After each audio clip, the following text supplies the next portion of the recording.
Good day, ladies and hi, Beta. How are you doing? 今日はお忙しいでしょうか。私、シャドウ様に元気になってほしいなっていろいろ考えてみたんです。マッサージとか、とびっきりのお菓子とか。Wait. 楽しみに Why are し you て so てくだ near? さいね。She is unneededly adorable. But, after not getting the one I want in Fire Emblem Heroes, I'm afraid that my thoughts about that game will have to wait. Instead, there's this one game from Crunchyroll that caught my attention. Well, for some reason. This is the Eminence of Shadow, the Master of Garden. Why does this feel like an Isekai game? Oh wait, because it does! Based on the light novel series with the actual title The Eminence in Shadow, the Master of Garden, seriously, it sounds like a silly appliance store, is an auto RPG battler that puts you on the shoes of a young man named, you guessed it, Sid Kageno, who originally came from a modern-day Tokyo that died after getting hit by a truck and was resurrected in another world. Typical Isekai, you know. For those wondering, Isekai is an anime genre which involves the main character to be transported to another world in some bizarre way. From there, he rescued several ladies from a curse that turned them into a mound of flesh, from which they became his vassals known as the Seven Shadow. The plot revolves around Sid and his organization, the Shadow Garden, stopping a mysterious group called the Cult of Diablos, which, by the way, he all made up, as a way to live up a power fantasy and use it as a leverage to stop whatever evildoers that come in their way. Or at least that's how I understood it, since Sid has just made it all up, which then leads to the conclusion that the girls are just helping him, do his power fantasy and make it a reality, without actually understanding what he really meant by all of this.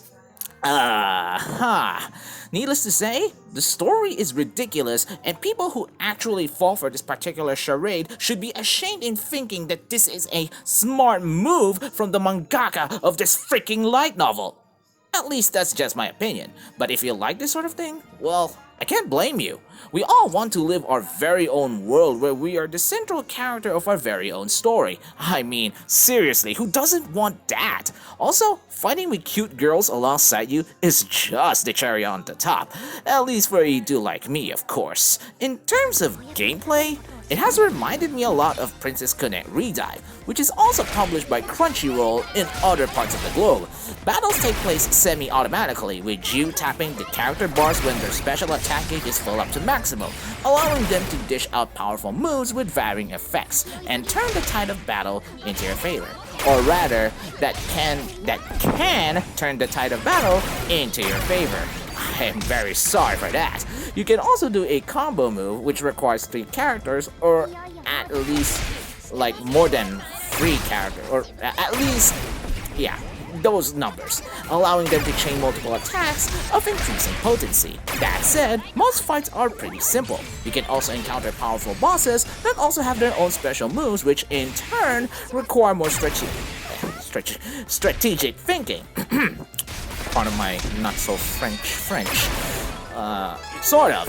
Since most of the battles are done automatically, there really isn't that much to worry about than your overall team setup. Speaking of, you're actually required to think on which units to take in every battle, as they have varying roles. You have the standard frontliners that tanks damage, DPS attackers that has low defense but deals tons of damage in return, and healers that, heals. However, powering up your units is another story.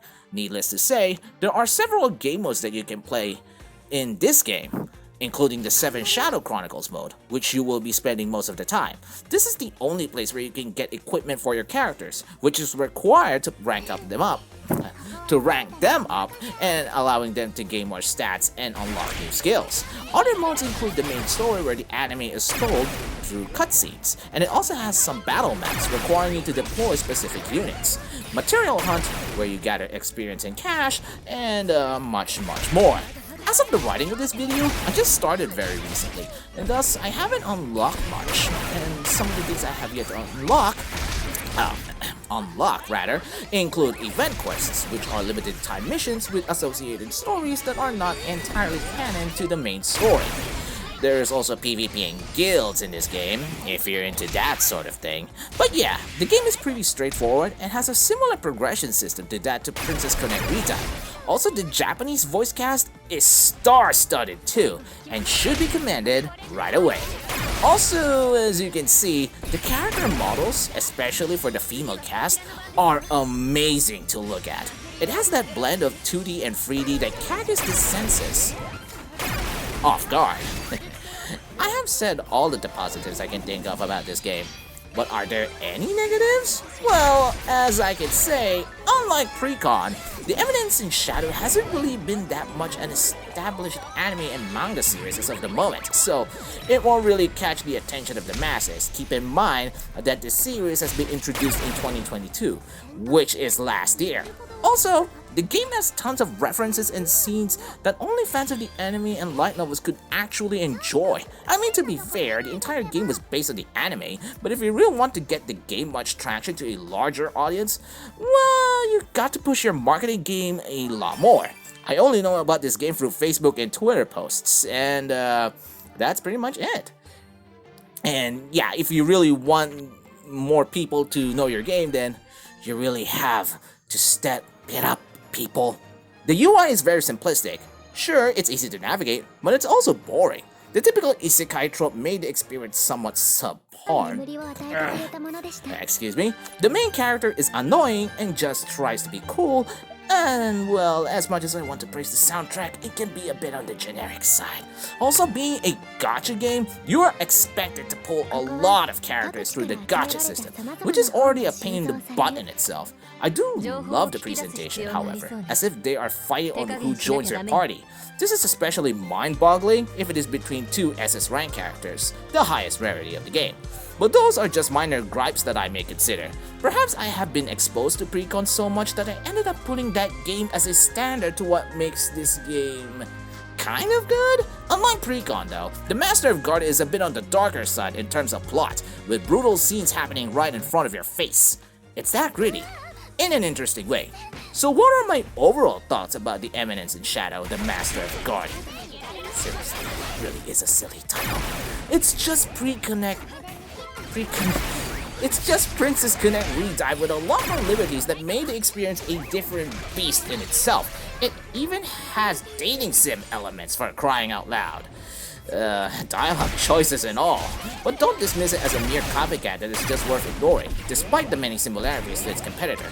The Master of Guarded is a nice change of pace if you're already sick and tired from all the colorful characters that you have already seen in other games. If you want something cute with a bit more roughness to the experience, then this game may end up scratching that itch. Well, this same goes to any other game with an entirely female cast though, so I'll leave that up to you. Well, that's all I can say about this game. Let me know your thoughts about this game in the comments below. Feel free to leave a like and subscribe to this channel for more content. And I am going to end this video with Epsilon winking into my very soul. See you ladies and gents next time. Bye!